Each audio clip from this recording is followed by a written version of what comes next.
Day It today. has. It's been a long day. It's been a long day. Mm-hmm. Yes, and actually, here in my place, um, today actually it was sunny. We had some some good weather. We had some good Is weather. it? Yes, compared to I think last week. Last week it was raining the entire week. Last week was bad. I think the rain has come this side. It's been raining since yesterday. Oh, really? Yeah. Your side, it's been raining since yesterday. Yeah. Mm-hmm. Ah, So we're getting these out now, kind of stay warm. Okay, Yeah. okay, that's good. So you definitely have to keep warm. Of course. Yes. And are you guys doing online classes, or you actually started going to class? Oh, it's off and online classes. Oh, offline and online. It's both. Yeah. But Okay. So which ones do you prefer? Do you prefer online? Do you prefer offline? I don't really have a preference because I feel like both of them are I think the offline classes are better because you actually get to interact better with the teacher even after class. Not like online, it's just okay, bye, and the call ends. And it's like, okay, Okay. Yeah, that's true. yeah, That's true. I think that's why most of the guys back home, the people that went home, they hmm they're fighting so hard to find their way back here because right. they feel like online class is just everything.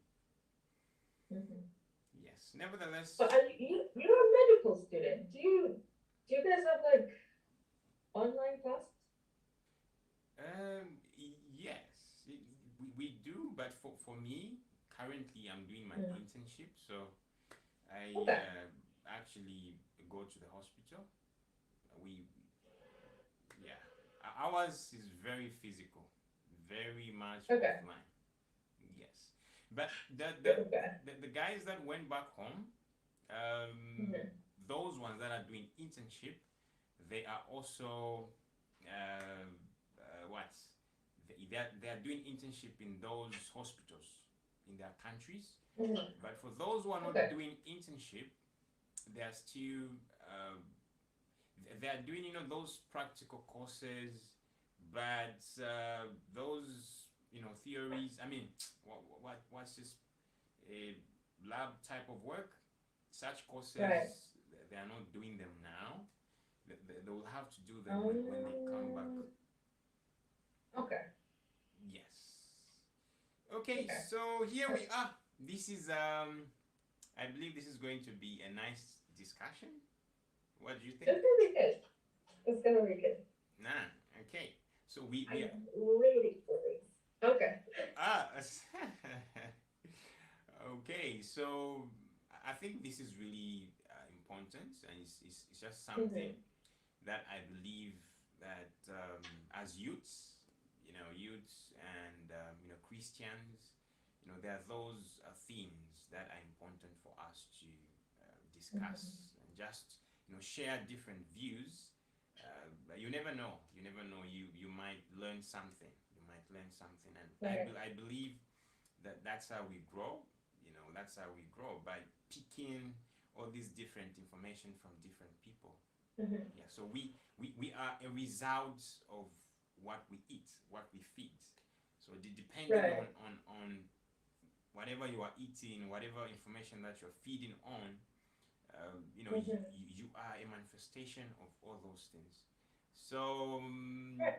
I think I really love this program, and I think it's something that I encourage those of you or those people that might want to take part. I mean, feel free to be part of this program. Feel free to be part of this movement.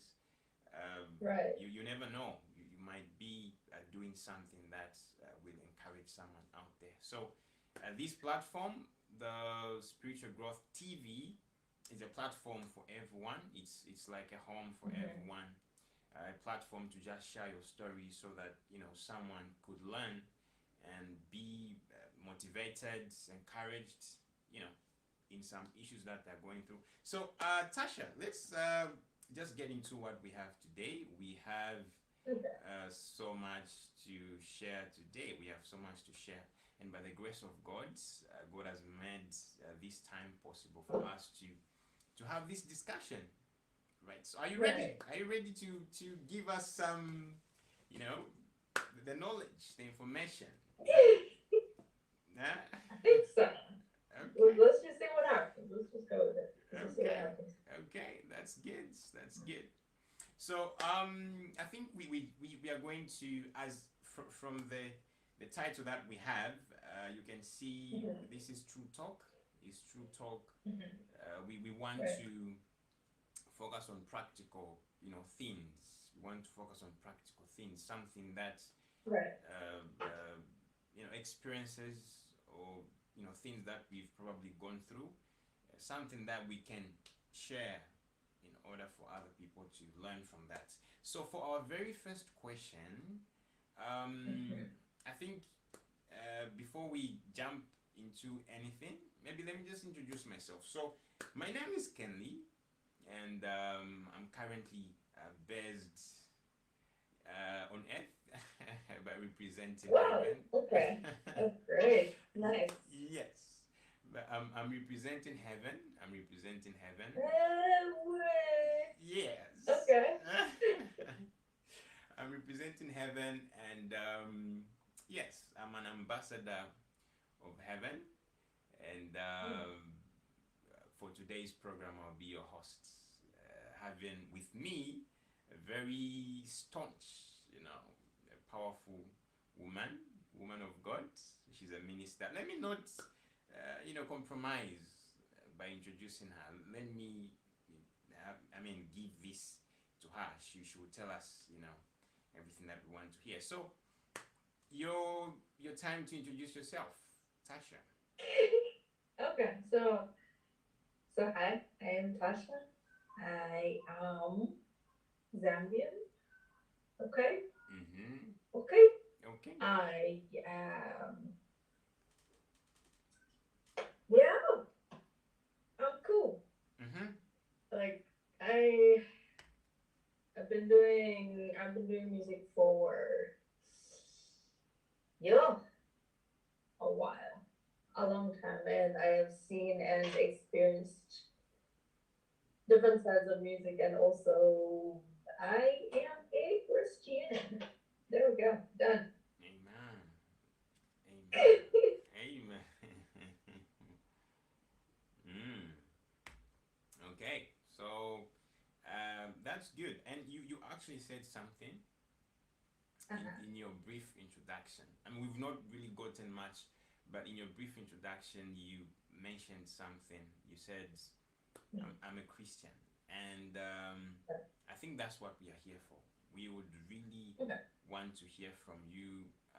Maybe if you can just share a bit about your Christian journey, or maybe before Mhm. you go there, if possible, can you share with us how you lived, or maybe your life? Because there's this thing of us jumping into who we are now, and Right.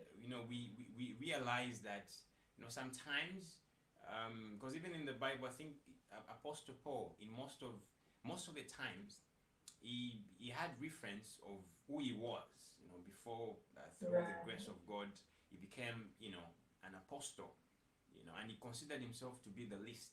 But he gave all these examples of things that he could have been involved in, and what he did, and all that. And I think even in this present time, we drive so much encouragement from that, knowing that, okay, Mhm. so God can actually use anyone. But anyway, we would love to hear from you, Tasha. How was your life like Yeah. before you thought of being a Christian, or before you were a Christian? Or Goodness. was there such a time even, or maybe you were just born a Christian? Yes, please. Okay. Funny story is I actually actually grew up in a Christian home. My dad is an evangelist, Mm-hmm. so everything was just like even the cartoons we used to watch. We used to watch like Veggie Tales. We used to watch this cartoon called Kids Ten Commandments. It was just all like so. I don't think I ever had like oh I like before Christ I was a gangster. I wasn't ever I didn't have that, Okay. but I do remember that it was um I was always afraid. All I remember is that I was constantly afraid of Yes. everything. Okay. Yeah, like before Christ, I can't say, oh no, I used to do this, but I can say that I was always afraid and always trying to trying not to do too much to get attention. I Okay. just always wanted to be like, no, I don't want to do this, I don't want to do this. So that was me before Christ, I would say. Okay. Yes. Hmm. Okay. So when you talk of being afraid, do you have what? Do you have certain things that you can identify? Like, okay, I was scared of this specific thing. Um, I was afraid of the unknown. I was afraid of um. Oh goodness, it seems like such a long time ago. I was a kid, but I can say I was afraid of doing anything and Okay. failing. You know what I mean? Mm-hmm. Like there was one side where I was afraid of, oh, if I do this, I might fail at this, and then there was the other side of if I don't do something, I'll just be a number and not really make a difference in the world. So like not being relevant. So there was like these two sides constantly just pulling at each other. Okay. So that was like the main thing. Okay. Okay. So, would you say those were some sort of insecurities that you had? Yes, absolutely. Okay. And then you also mentioned that you've I don't know, you said it, you were not involved in some, groups, gangsters, type of thing. And I mean, what type of environment did you grow up in? Well, it's funny because I grew up um, in a little place called Mukuyu. Like, yeah, that's where I grew up. I'm not gonna say the location because people are gonna now go and find my family. No, I Nah, don't want that. that's Okay, okay. but it's it's super like a closed place, and I was always if I'm not in the house, then I'm at school. If I'm not at school, then I'm at church. If I'm like it's I wasn't really involved in much, Okay. basically. Okay. Yeah. Okay. So talking of friends, because I think most people when they talk of their past, um, they have references of, okay, because I was found with this person and stuff like that. That's why I Right. got involved in some type of thing, and also school experience. I think Mm, most people that's where they said I learned this and that when I entered this particular school. Maybe it mm, was a boarding school, it was a boys girls school. So for you, right. I mean, don't you have something like that? Um, I would say after after I gave my life to Christ, I know there was a phase. I entered a phase in my teenage years where it was um, like where you get involved with. like people got involved with like the wrong crowd and like, oh, we started drinking and this. But for me, it was I was trying to be like certain people, so I would hang out with people, and then it was like, Matosha, you need to. What? Goodness, what's it?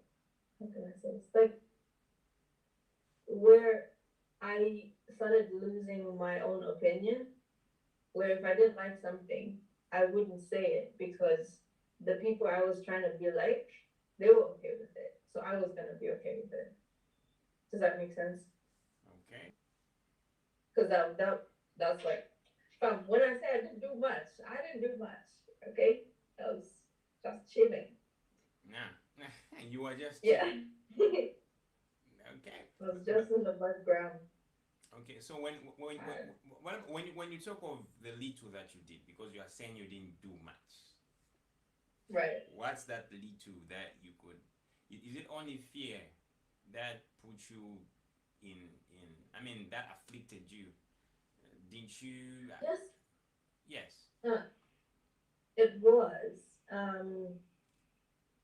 So let's say, okay. So I think it all started when I started getting bullied at school and sometimes at church, and then also at home. Like my neighbors were also kind of, and that made me close up. Mm-hmm. And like the little that I did would be like, oh, we go out to like this random party, but then still at that party, like everyone's drinking, and I'll just like, can I have a Coke or like Fanta or something? Yes. And it'll be like that, and I get tired and I leave. Yes. That's pretty much. I was scared of my parents. Hey, Uh huh. Okay. yeah. Okay. This is what it is. Yeah. Okay. I think many people grew up in that environment, being scared of Right. parents, but they still did all these things. People still, yes, people still,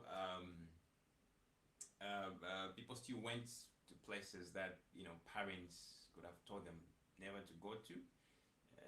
Right. I mean, just like I said earlier, I think it's also most of the times because of influence, because of the Mm-hmm. people that you're surrounded with, because of Mm-hmm. environments.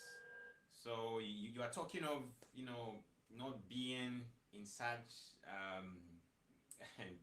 environments. So I guess the grace of God was with you. Right. Okay. All right. Now, talking of you just having that fear as an affliction and something that really, put you in a fix, something that tormented you for some time, and you're talking of being bullied and all these things.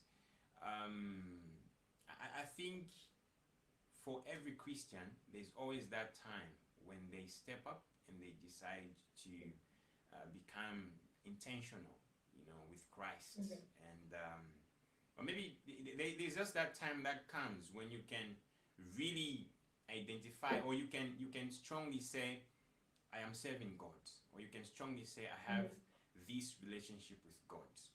You are able to separate that. Right. Despite coming from a Christian background, your parents, Mm-hmm.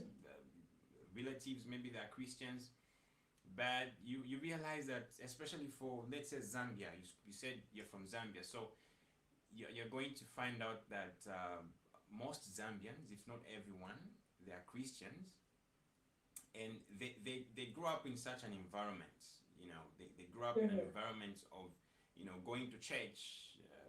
Okay, Right. mom is going to church, you go with mom. Dad is going to church, you go with dad. So I still believe that as Christians, there's always that time, when we can identify or differentiate the moments or the times we went to church with mom and dad, and then also Mm-hmm. the moments and the times that we chose to be independent, we chose to be intentional, with Christ. And this is now what many say or call that I became serious with Christ at this particular time, Right. or I gave my life to Christ, or I was born again at this particular time. So it's that thing of not really coming from a background of I did this, I did that, but it's just a thing of reaching a point where you want to, fully accept Christ and take up all these things that he asks you to take up and do. So for you, how was the environment? Talking of Christianity, at which Mm-hmm. point did you just wake up and choose to, like, you know what, I want to be a Christian? Just like you said, I think in your introduction you spoke about. You're an artist. You've been doing this Mm-hmm. for some time now. You sing and everything. So Right. looking at what God is doing in your life, I don't think it's something ordinary. It's extraordinary. So when did you choose to step up, and you know, and what environment influenced that? What prompted you? What caused that? Okay. So I remember it was 2007 in August. We had a youth camp at church. And so, like, we went for the camp and it was great and all. And then I remember, I think that was the last day. Mm.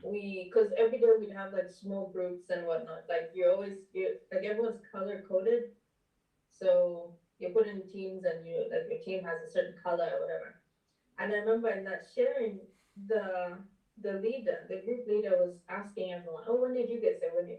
And then when she got to me, she was like, "I was like, oh, I've always been a Christian, like." Mm. And then she was like, "Oh, okay." And then like the day went on, but then that evening, because the last evening of the camp, we always have like a worship night. So we're there, and I'm just like not really into it. I'm just hanging out. And she came and sat next to me because it was at like what was that? Sandy Beach Lodge. So we were at the beach by the just on the sand. And then she came and sat next to me and she shared the gospel with me. And I was like, all this time I've not been doing anything. Mm. You know what I mean? It was kind of like, and then so she helped me pray. And in that moment, I feel like that was my first realization of like God. Like Mm. I've known God, but I knew about God, but I didn't know Him. Mm. So that was that difference. And not even saying my parents didn't share it with me or like you guys must be Christian. Mm-hmm. They were like whenever you are ready. They made sure it was like you guys should have a personal. You should make that personal decision. Yes. And I was like, what personal decision? And so after my leader spoke to me, I was like, that's what they were talking about. So yeah, Mm. that was how it happened. That's how I got saved. Okay. Okay. Wow. So, you are saying you came to, um, you kind of reflected and realized that you've not been doing much, and you prayed with somebody that shared to you the gospel in a certain way that maybe Right. you've not really encountered, or no one has ever shared to you in such a way. Um, Mm-hmm. how did you feel? I mean, after you now chose to take that step, because now you are entering another phase. This is a phase of Mm-hmm. you said that you knew God, or you maybe you've heard of Him, but you don't really know Him Right. at a personal level. So how did it Mm-hmm. feel? How did it feel that you now come to a place where you know Him, you know Him, and yes. Well, it was all I can say is you. I honestly felt lighter in a sense Mm. because I didn't know there was all that fear that I was carrying. Mm-hmm. And in that moment, things made sense. Certain things made sense, like God's love. Um, things like God has a plan for you. You're not a mistake. Those were like things that made sense in that moment and going forward. Mm. Yeah. Okay. Okay. Wow. God has a plan for you. That's Right. good. And talking of something intrinsic, something inside, from the inside, because I've heard stories of people identifying their moments or their times when they uh, they became born again or they got saved. I mean, the way I think no one has really described it fully, because it's Mm-hmm. like no one can describe that feeling. Or Exactly. you're talking of being light. You felt light, and Some all of people that. don't even feel anything at all. Mm-hmm.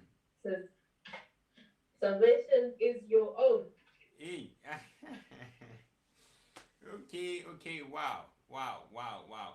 That's amazing. That's amazing, Tasha. That's amazing. I think um, so far we've talked about your life before Right. you got saved. You gave your life to Christ, and your encounter with somebody who helped you to know Christ, and finally accept Him as your Lord and Savior. So let's talk about your Christian life, your Christian journey. Okay. Yes. Can you just tell us a bit more about how you grew? I mean, because you are huge in the music industry, and if someone gets to listen to some of these songs that you have released, I don't think Mm-hmm. they'll remain the same. I don't think they'll remain the same. Those are spirit-filled songs, and I mean, you definitely some of these things. You don't need to ask. Once you listen to the song ministers to you, and you know that this song is not coming from just somebody. So Mm. I mean, before you could talk about that or take us, in this grown Christian that you've become, would maybe just want to know how you grew and the steps. What are some of the things that made sense to you when you were just growing in Christ, and what are some of the things that you utilized, to help you grow in Christ? Okay. Um, Discipleship is a big thing. Um, just making sure that, like, being intentional about who you're listening to, who's pouring into your life, and also, like as I said earlier, salvation is your own. You can't rely on the pastor to help you grow Mm-hmm. as a Christian. That is that's not even fair for the pastor. It's something that you have to do for yourself. It's like getting to know a friend. You can't rely on someone else to be your friend's Okay, friend. I think we kind of lost you Then somehow. you're like, oh no, Yes, we're we kind of lost you somehow. Can you hear me, friends. Tasha? Can you hear me?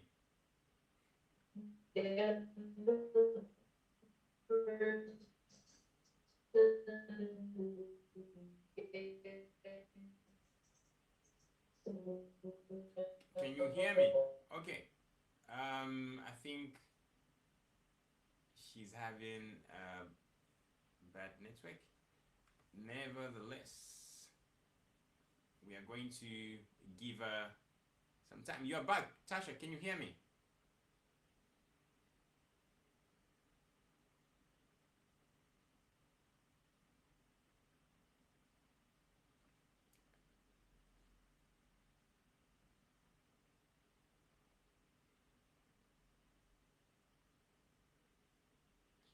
Okay, we can give her a second or two.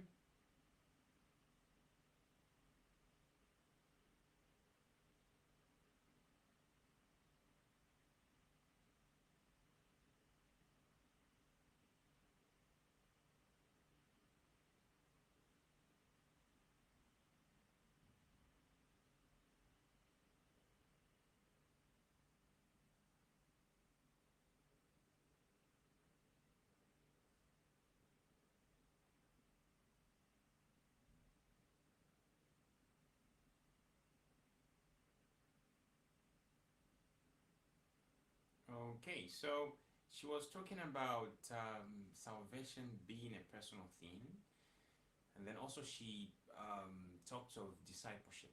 I think she's trying to uh, talk about discipleship because the question is how uh, how she grew in her Christian life when she became intentional and she decided to serve Jesus. You know, because the person she is actually you would see that these are people to learn from. These are people um, that have truly given their lives to Christ. You know, because when we say giving your life to Christ, sometimes we don't understand what that means, but I think it's really important to